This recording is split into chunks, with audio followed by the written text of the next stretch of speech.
ጊፍቱ ስራ በሚገርም ሁኔታ ወደ አጀሬት ህብስት መኝታ ክፍል ስትገባ እያገኘቻት አልነበርም እና ወዴት ገባች የሚለው ነገር ጥያቄ ሆኖባታል። እና ጊፍቱ ስራ ለምንድን ነው ይህን ያክል የምታሰቃያት የሚለውን ጥያቄ ለመመለስ ከባድ ነገር አለ።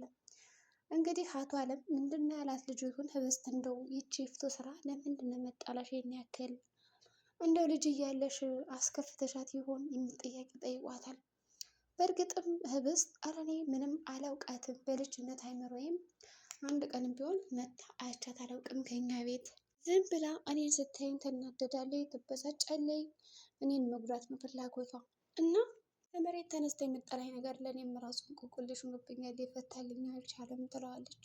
እና አቶ አለምም አታስቢ፣ ካሁን በኋላ እኔ ጀግናሽና አለቃሽ ጠባቂሽ ነኝ፣ ልጅን የመንከባከብ ኃላፊነቱ የኔ ነው። ስለዚህ ይቺ ጊፍቱ ስራ ምንም አታረግሽም እያለ እንድታምነው እያደረገ ነው ያለ። እሷም አምናዋለች ማለት ይቻላል። ያው ባታምነው ምንም አማራጭ የላትም። እስካሁን በነገራችን ላይ ግንባሯን ሳምስ ያደርጋል በጣም ትናደድና ታባብሰው ነበረ። አሁን ላይ ግን እንደዛ ማድረጉን ትተዋለች ማለት ነው። ስለዚህ እውነትም አባቷን ማመን ጀምራለች ማለት ነው። ሌላው ደግሞ በአምላክና አብነት ከባድ ክርክርና ፉክክር ውስጥ ናቸው ያሉት። አብነት ያው አቶ አለም የሰጠውን ስራ ለመስራት በአምላክ እርዳታ ያስፈልገዋል።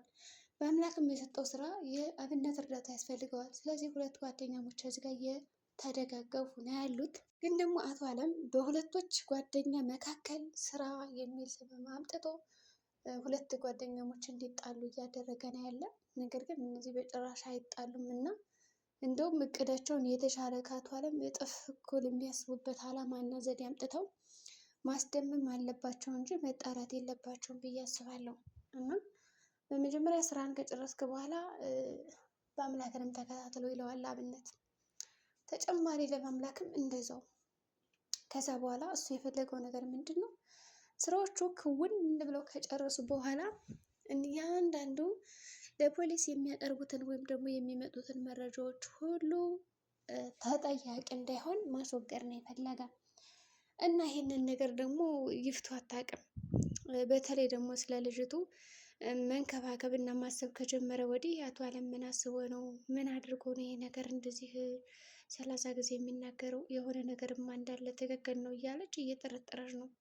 ሌላው ደግሞ ከሄርሜላ ጋር የነበረው ሁሉ ትዝ እያላት ስታስበው ብዙ ነገር እያሰበች ነው ያለች። ግን ደግሞ እኔ ጊፍቱ ስራ አልጠቀም፣ አሁንም ቢሆን በፈለግኩት ሀሳብና እቅድ እመራለሁ፣ ያለዛ ነገሮቹ ከባድ ነው የሚሆኑት የሚለውን ነገር እያሰበች ነው ያለችው እና ነገሮችን ለማስተካከል እየሞከረች ነው በእሷ ቤት ማለት ነው። ግን ደግሞ አቶ አለም እዚህ ጋር ምንም ነገር እያሳወቃት አይደለም። ሰው ባጭሩ ያላት ምንድን ነው?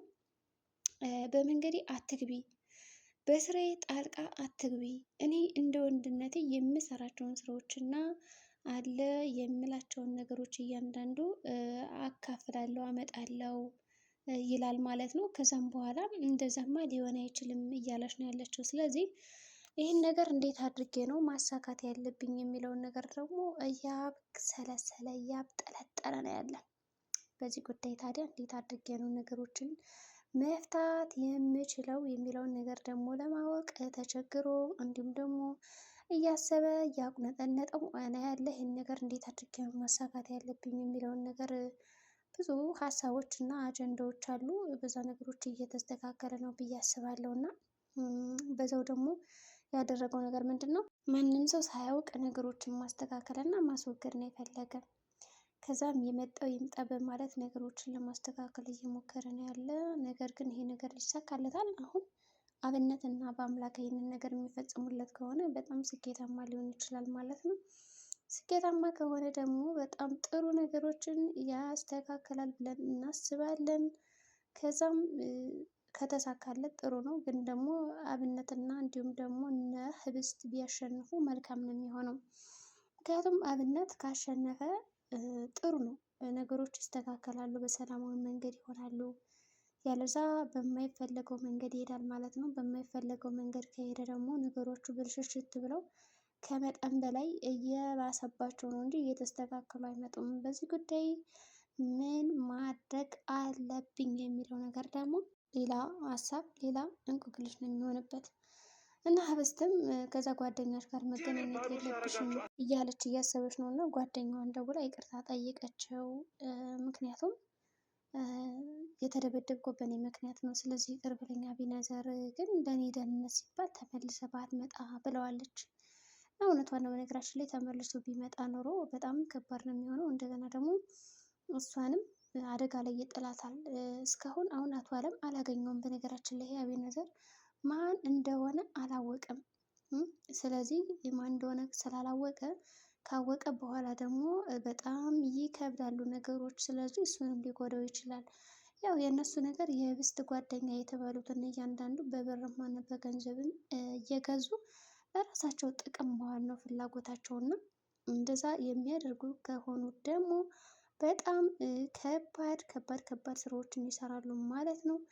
ይሄ ነገር ደግሞ ከሆነ ነገሮቹ እየከፉ እየጠኑ ይመጣሉ ማለት ነው። ከዛ በተጨማሪ ያለው አላማ እንደው ከባድ ነው እኮ የአቶ አለም የሚያቅዳቸው እቅዶችማ እኮ እንደው ብልጥ ነው ይለዋል በአምላክ። እውነትም ብልጥ ነው። የሚገርማቸው ነገር ብልጥ ብልጥ የሆነ ሰው ነው እንግዲህ የመጣለትም የሚያቀርባቸው ሀሳቦች። አብነትም ይሄ ነገር ቀድሞ ረድቶታል። ይህን ስራ እኔ አሁን አልሰራም ብለው እዚህ በላይ ገንዘብ የሚወድ ሰው በእርግጠኝነት መጥቶ ይህን ስራ ይፈጽምለታል። ስለዚህ አዲስ የማናውቀው ሰው ከሚመጣብን እኛ እራሳችን የምናውቀውን ስራ ወይም ደግሞ አቶ አለም ያዘዘንን ነገር ፈጽመንለት ገንዘባችን ብንቀበል የተሻለ ነው ይላል። እና በአምላክም ህብስቴ ምንም ነገር እንድትሆንብኝ አልፈልግም የሚለው ነገር ከግምት ውስጥ በማስገባት ስራዎችን ለማስፈጸም እንዲሁም ደግሞ ለማከናወን የሚያደርጋቸው ነገሮች አሉ። ከዛ ውጭ ብቻ ግን ጥሩ ነገር እየሰሩ እንደሆነ ነው የሚታየኝ። ያው ህብስትም እንዳለ ቁጭ ብላ እየተሻላት ነው፣ ከህመሟም ከምንም ያገገመችበት ያለበት ሁኔታ ነው። ይሄ ነገር ደግሞ በጣም እየበሰጫት ነው ያለ ይፍቱ ስራ በግ ነው ያለች አሁን ራሷ ያጠመደችው ወጥመድ ኩርትም ብላ ስለተቀመጠች እኔ እኮ ማለት ነው ስድቧ ራሱ እንዴት እንደሚያስቀኝ የሚገርማችሁ ነገር በጣም የሚያስቀኝ ሆነ። አንቺ ጉልት፣ አንቺ ምን በቃ ብቻ ወይኔ ታፈሱማ ምስኪን ነፈር ናት። በቃ ሁል ጊዜ እንደተሰደበች ነው። ግን ታፈሱ ደግሞ ደስ የሚለው ነገር የእሷ ገጸ ባህሪ ምንድን ነው? ከእሷ የሆነ እውነቱን ተናገሬ ስትባል ትናገራለች። ለምሳሌ ያክል አቶ አለም ከዚህ በኋላ ወደ ሳሎን ነው ምግብ መብላት ያለባት፣ ከዛ ውጭ ክፍሏ ውስጥ መብላት የለባትም የሚለው ነገር ሲያዛት ይህን ነገር ለይፍቱ ስራ ሰጣት ነው እንግዲህ። እንደዚህማ ሊሆን አይችልም፣ እኔ ንቅ አድርጌ እገላታለሁ፣ አሁን ጨለማ ስለሆነ ጨለማን ተገን በማድረግ አስወግዳታለሁ የሚል ሀሳብ ነበራት። ግን ወደ ጨለማውን ተገን አድርጋ ወደ ህብስት ክፍል ስትገባ ደግሞ ባዶ እና ደንግጣለች። እኔ ግን በእርግጠኝነት ከአብነት መኝታ ወይም ደግሞ ከአብነት ቤት ሄደው ነው ብዬ ነው የማስበው እንጂ ሌላ ወዴት ልትሄድ አትችልም። እና ይሄን ልትገባ ትችላለች።